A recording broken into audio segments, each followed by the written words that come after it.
اعوذ باللہ من الشیطان الرجیم بسم اللہ الرحمن الرحیم انا اول بیت وضع للناس، یقیناً پہلا گھر جو لوگوں کے لیے بنایا گیا ہے یعنی عبادت کے لیے، للذی ببکۃ مبارکا وہدی للعالمین، وہی ہے جو مکہ میں ہے، برکت والا ہے اور ہدایت کا مرکز ہے تمام جہان والوں کے لیے۔ اس آیت میں آپ غور کریں گے تو مکہ کا جو نام آیا ہے وہ ہے بکہ،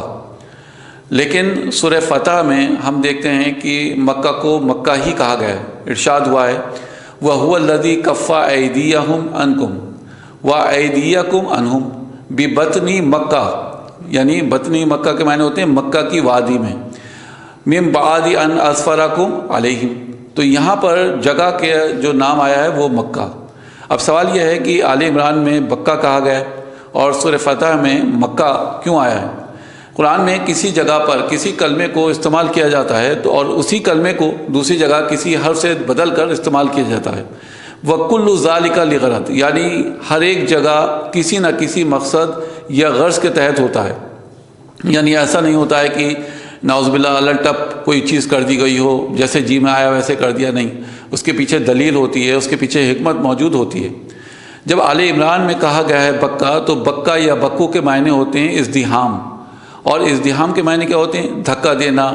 دھکا مکی کرنا، بھیڑ لگانا۔ اب آپ دیکھتے ہیں طواف کرتے وقت دھکا مکی ہوتی ہے، بہت زیادہ بھیڑ ہوتی ہے، یعنی اتنی بھیڑ ہوتی ہے کہ لوگ ایک کے اوپر ایک چڑھے پڑے ہوتے ہیں، تو اس سے مراد یہ ہے۔ لہٰذا یہاں پہ آل عمران میں جو بکہ استعمال ہو رہا ہے وہ آیتوں کا سیاق و سباق جو ہے، اس کا جو کانٹیکسٹ ہے وہ ہمیں بتاتا ہے کہ وہ حج سے متعلق ہیں، وہ آیتیں جو ہیں حج سے متعلق ہیں کہ اللہ تعالیٰ تلقین کر رہا ہے لوگوں کو کہ حج کرو۔ ارشاد ہوا ہے آیت نمبر 97 میں فیہ آیات بینات مقام ابراہیم، اس میں بڑی واضح نشانیاں ہیں جیسے مقام ابراہیم، ومن دخلہ کان آمنا، اور جو بھی اس میں داخل ہو جاتا ہے امن میں ہے، وللہ علی الناس حج البیت، اور اللہ کا حق ہے لوگوں پر کہ وہ حج کریں اس کے گھر کا، من استطاع الیہ سبیلا، اور جو بھی استطاعت رکھتا ہو اس کے سفر کی، ومن کفر فإن اللہ غنی عن العالمین، اور جو کوئی استطاعت کے باوجود حج نہیں کرتا وہ گویا کفر کرتا ہے۔ لیکن اب آپ سورہ فتح میں دیکھیں گے تو کیا کانٹیکسٹ ہے؟ وہی ہے جس نے روک دیے ان کے ہاتھ تمہاری طرف بڑھنے سے، وَأَيْدِيَكُمْ عَنْهُمْ، اور تمہارے ہاتھ ان کی طرف بڑھنے سے، بِبَطْنِ مکہ، مکہ کی وادی میں، مِن بَعْدِ أَنْ أَظْفَرَكُمْ عَلَيْهِمْ، اس کے بعد کہ اس نے تمہیں ان کے اوپر فتح دے دی تھی،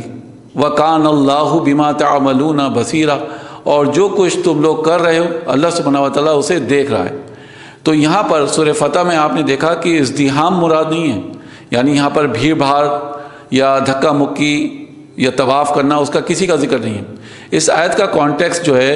وہ صرف اور صرف جنگ کو روکنے سے ہے، یعنی مکہ کو امن کی جگہ بنا دیا، اسی لیے یہاں پر مکہ کو میم سے لکھا گیا ہے، جبکہ آل عمران میں اللہ سبحانہ و تعالیٰ تلقین کر رہے ہیں لوگوں کو کہ اللہ تعالیٰ کے گھر کا حج کرو، وہاں پہ طواف کرو، تو ظاہر سی بات ہے جب طواف ہوگا اور وہاں پہ لوگ جمع ہوں گے تو بھیڑ بھاڑ ہوگی، تو بھیڑ بھاڑ کے لیے بکہ استعمال ہو رہا ہے۔ سبحان اللہ۔ اگلے ایپیسوڈ میں انشاءاللہ ہم آپ کو بتائیں گے کہ قرآن مجید میں کہیں اللاتی استعمال ہو رہا ہے اور کہیں اللائی استعمال ہو رہا ہے۔ آپ کو پتہ ہے کہ اسماء موصولہ استعمال ہوتے ہیں قرآن مجید میں، اللذی، اللذانی، اللذینہ، اللتی، اللتانی، اللاتی یا اللائی، ماں اور من، یہ سب اسماء موصولہ کہلاتے ہیں۔ اب قرآن مجید میں جب آپ دیکھیں گے جب عورتوں کا ذکر ہوگا، بہت سی عورتوں کا ذکر ہوگا، تو کہیں اللاتی استعمال ہو رہا ہے اور کہیں اللائی استعمال ہو رہا ہے۔ کیا حکمت ہے، کیا دلیل ہے اس کے پیچھے، انشاءاللہ وہ نیکسٹ ایپیسوڈ میں ہم آپ کو بتائیں گے۔ آپ سے گزارش ہے کہ ہمارے یوٹیوب چینل کو سبسکرائب کیجیے اور فیس بک پیج کو فالو کیجیے۔ وآخر دعوانا ان الحمد للہ رب العالمین۔ السلام علیکم ورحمۃ اللہ وبرکاتہ۔